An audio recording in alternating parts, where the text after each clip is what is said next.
Para saan to? Inilipat ko na po dyan lahat ng pera ko sa pangalan nyo.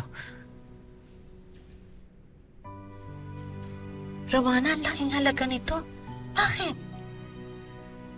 Pinakamalaking regalo po na maibibigay ko sa anak ko, hindi po pera, kundi mapayapang buhay.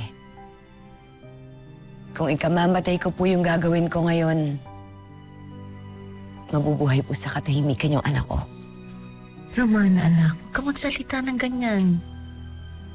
May awa ang Diyos.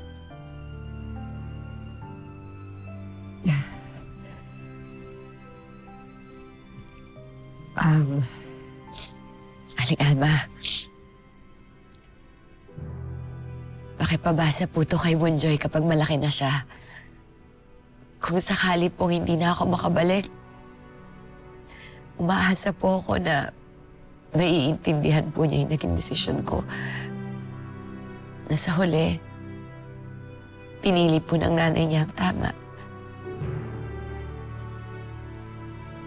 Hindi ka pababayaan ni Elias.